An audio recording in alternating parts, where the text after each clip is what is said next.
Hey guys, today I'm going to run you through my minimalist home gym setup, which just consists of one 20kg kettlebell and a pair of parallettes.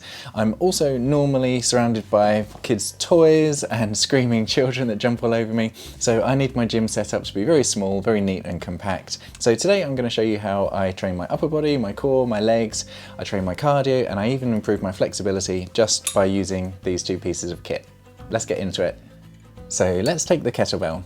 I love the kettlebell because with this one simple tool you can train your push movements, your pull movements, your hip hinge, your squat, your core, and you can lift it in a way where it's really easy to do lots of reps, so that really gets your cardio going, or you could lift it in a way where it's actually really tricky, so that gets your real strength components going. So I'll give you an example. You could start by using the two-handed Russian kettlebell swing, and that's a real staple kettlebell movement that I suggest everyone starts with. And for me, I could easily swing that 50 reps in one go, so that really gets my cardio going.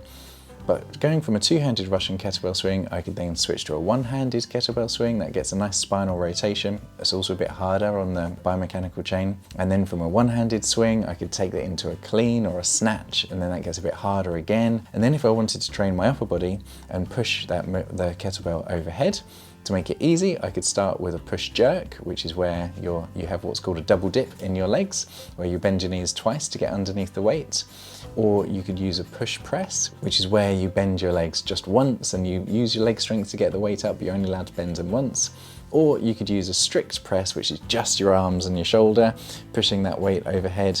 And then if I want to be really mean to myself, I could do an inverted press where the kettlebell is upside down. So for that really is at my limit now to do an inverted press with a 20kg kettlebell.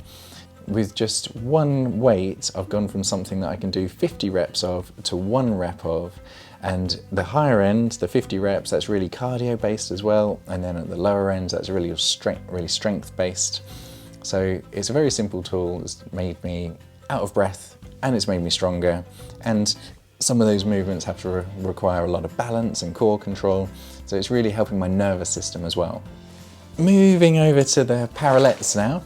I got these because I've been thinking that I need to get my core stronger recently, and Parallettes are such a good tool, and plus they're really good fun. I'm hoping, I'm not there yet, but I'm hoping in the future to do some calisthenics and some gymnastic movements with them. But for now, I've only had them a couple of weeks, and I'm finding them really helpful to build my upper body control and core strength.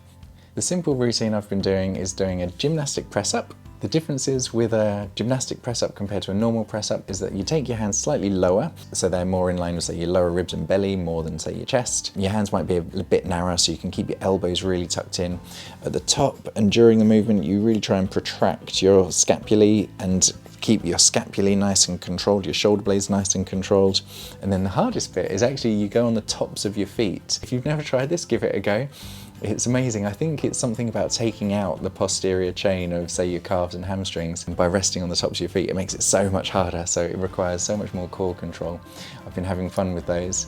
And then I hop through from a press up into what will eventually become an L sit, but I'm in one of the regressions, so I'm just doing controlled tuck holds. Again, really trying to control my scapulae in the tuck hold and keep nice balance. Once I've built that up a little bit, I'm going to start extending my legs out into an L sit, but I'm not there yet. And then from that, I go through into a tricep dip. The other things I've been enjoying at the moment are just Pike shoulder presses, which eventually my dream would be to be able to do a handstand press up, but again, I'm not there yet. So again, a simple tool here. I've got lots of things that I can play with. They're building my strength, and they're fun, and they don't take up much space. So I can train in the dining room, I can train with kids around me, and it's nice and easy to have and store at home. Today I just wanted to rattle through how I use a kettlebell and parallettes at home, so very simple equipment to train pretty much everything.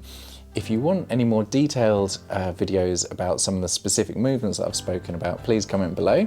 And also I'll put affiliate links down in the description below if you're interested in these pieces of kit, because I can highly recommend them. And if you liked today's video, give it a little thumbs up, and I'm going to share up here the 3 stretches I do every day, so that not only can you get strong, but you can also get mobile.